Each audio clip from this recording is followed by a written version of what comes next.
men shouldn't have friends. Now, Joe and I obviously disagree with that sentiment, or at least we did before we saw the new A24 comedy Friendship, starring Tim Robinson and Paul Rudd. We're going to give you our review of the movie just in a second, but before we do, let's look at how the movie performed this weekend. It did well. Very well in limited release. Friendship made $75,000 per screen. That is the biggest per screen average of the year so far, bigger than all the tent poles. Now, this is not uncommon. We see this always. We saw it last year. Don't undersell it. We saw it last year. What do you work for Variety's Twitter? I'm just saying we see it with high-profile, buzzy indie movies. So we saw it last year with Kinds of Kindness, the Yorgos Lanthimos movie, made like 75 or 78 per screen. We saw it with Jason Reitman's Saturday Night.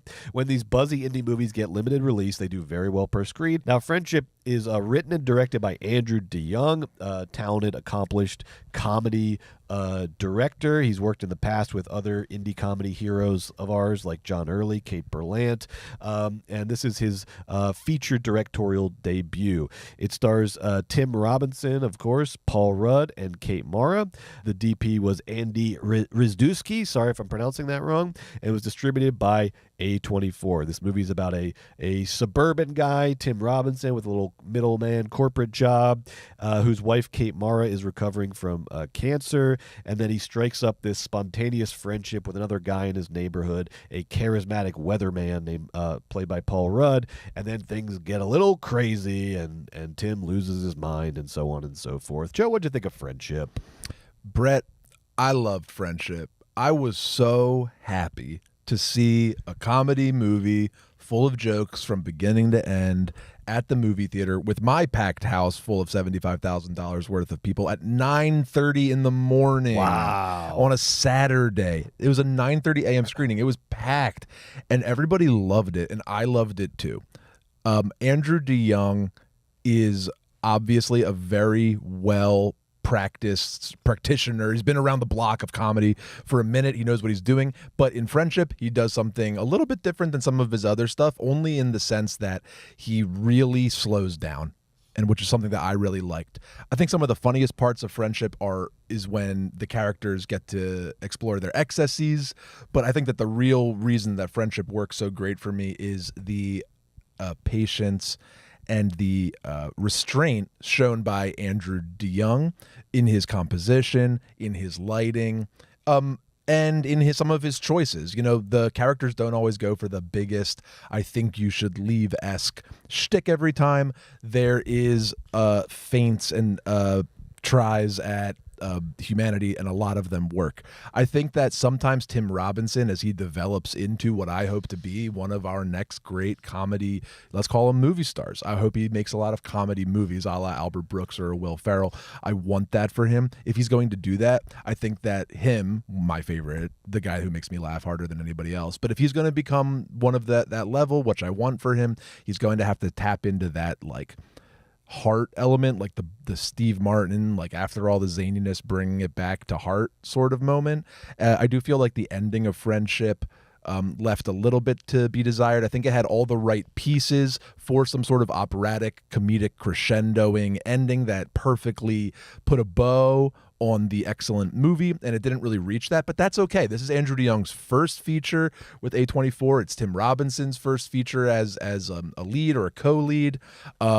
And Paul Rudd is used well and is super charming and funny. But if this is going to be the future of comedy, if we're going to get Paul Rudd sort of pulling from the Adam McKay, Will Ferrell tradition, and we'll get Tim Robinson sort of pulling from his sort of new alt hipster comedy brilliance, if we get that sort of flavor put together, and then Andrew DeYoung is sort of taking a step to, let's do comedy, let's do big screen comedy, but let's shoot it like it's something of value and not a piece of television. I respect that and I appreciate that. I thought the movie looked great. I thought it was funny, and I would totally recommend this movie. Brett, I loved this movie. It's not a masterpiece, but I do think it'll mature into a minor classic. Ooh. I'm going to give this movie 4.5 stars. I think it's a gem. Whoa! I think it's a gem. Whoa! This movie had me cracking the shit up, And I don't care that it didn't end and become a perfect masterpiece. In today's starved comedy landscape, it was so nice to have just a real thing to clench onto. It cracked me up. That's what a comedy movie's supposed to do. It also looked great. I love Tim Robinson and Paul Rudd. Kate Mara did a good job with her slightly underdeveloped comedically sort of character that could have helped a little bit more here and there. Who cares? The point is, this is the first one out. I fucking think it was funny as fuck. I loved that about it. And I can't wait to see what's next. And this at the beginning of the summer, and Naked Gun in August at the end of the summer. Ooh. If we have our indie do well financially and we have sort of our broad stroke IP derivative thing do well this summer, I will officially say this is the summer that comedy is back. I love the energy out of the first weekend with these 6 screenings. I love the energy. Let's get out for Friendship. They're trying to help us save comedy. They're doing a damn good job. Let's help them save comedy by going out to the movie theaters this weekend, next weekend, and seeing Friendship. I love that message. And we already had one of them days sleeper comedy hit earlier this year. So this is a kind of comedy is back year so far, at least the way it's developing. Now, Joe, I agree with you that this movie had some very funny individual moments in it. I mean, it has Tim Robinson and Paul Rudd in it. They're going to be funny no matter what kind of material they get.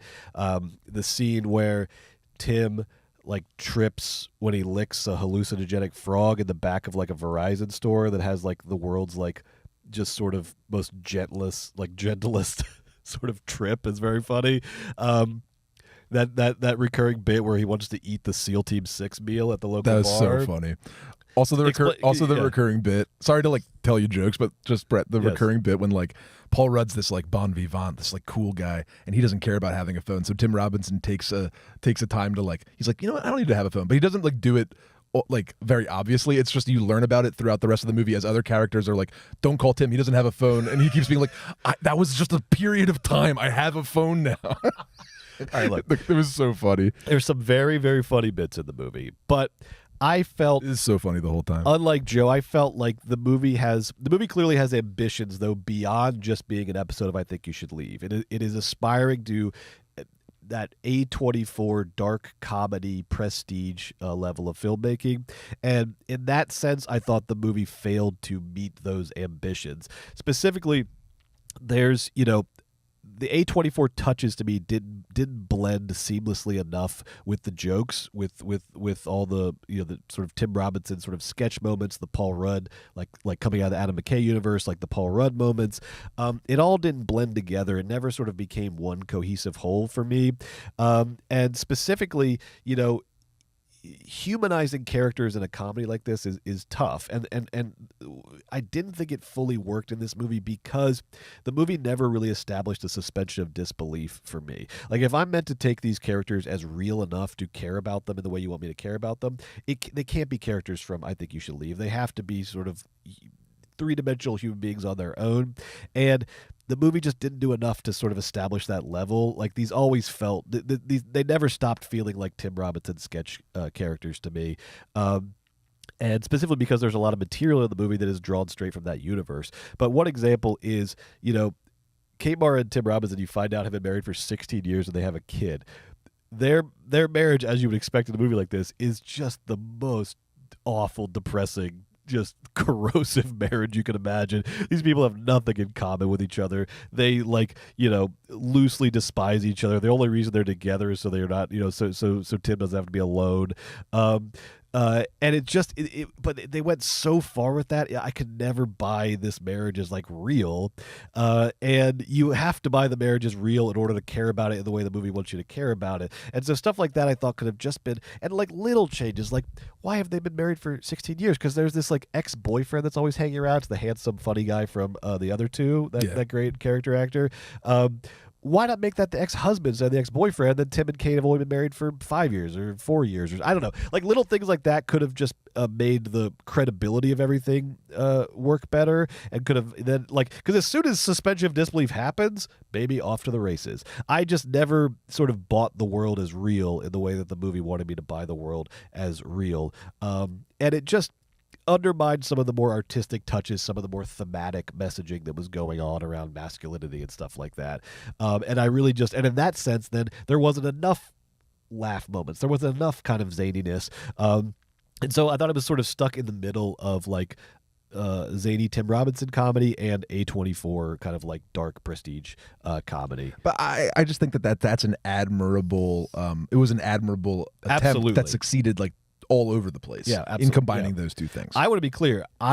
I loved your review that you just gave, even though I personally didn't agree with all of it. I just love this. I think this is the right way to approach friendship. I think it is going to be a little more divisive than I was expecting. I don't think everyone's going to love it, but everyone should see it. It is a interesting. It is striving towards something very interesting in terms of where comedy is going and what comedy can be, taking these threads of like, you know, the Connor O'Malleys and the Tim Robinsons and the Carmen Christophers and the Eric Cahills and all these sort of and Wit, like, shout out. Yes, and all these like, you know, sort of alt comedians who have been living online and making really like just like incredible sort of transgressive, interesting comedy. How can we bring them into feature film world, into A24 world? Right. So I love the project of the movie. I just think in this Yes. first time out of the gate, it didn't hit for me. Because that's the crew. Like that should be the crew. Like, you know, Judd Apatow's like, oh, here's the crew. There's, you know, Seth Rogen and his boys, you know, there's the crew. I like Andrew DeYoung being like, here's the crew. Like I am coming from Kate Berlant, John Early world, and I'm dubbing you guys, Tim Robinson and your alt riffraff, the new crew. And I think that's like a good bet for like the comedy boys. And if this was their first outing, I can't wait to see 2, 3, 4, and 5. Agree. I will go to the next one that you make, Andrew DeYoung. I'll go to the next Tim Robinson movie. But I got to be honest about this movie. Yeah. And in addition to, you know, the never establishing suspension of disbelief, there were also, I thought, you kind of alluded to this, a lot of missed opportunities for escalation, a lot of missed opportunities for like pushing things even farther, even harder. Specifically, like there was a lot with Paul Rudd's character that felt left on the table. There was a lot with Kate Mara's character that felt left on the table. Just stuff that could have been done with them, because they both sort of take weird, interesting turns, but then it's sort of just left there. It felt like they only had a couple days with each of them. Did you get that impression? Yes, it's very vignette-y, and I didn't like that because it's not it's a tight story. So a tight story like that doesn't have to be vignette-y. A tight story like basically happening in one town over the course of just like a month, probably. Like it shouldn't have felt as vignette-y. It should have felt more like a story that's escalating and escalating and escalating to like beyond what you can sustain. And it didn't feel like that. It was very sort of relaxed and constantly de-escalating itself throughout. And there's a little look at the very end of the movie that Paul Rudd gives Tim Robinson that kind of throws the last half of the movie into a different relief. And that's the kind of thing where I was like, I want that look to mean more. I want that look to like mean something different, but it doesn't mean a lot because you haven't been sort of pursuing that energy in the second half of the movie. You've just been sort of doing bit. So look, ultimately we weirdly I think there's like a level at which we agree about this movie. You liked it more than I did. I felt like these flaws were kind of pretty big flaws, and so overall I thought, for as funny as the movie is, and it's very funny, I found it to just be all right. I gave it 2.5 stars. Is this our biggest disparity in ratings? At least in this Civil is War. absolute no. Yeah, we have to check the Civil War, but 2-star disparity. This is a full 2-star. You didn't even say it was good. You said it was all right. It's all right. It's all right. I wanted more. I expected more. No, man, it's a gem.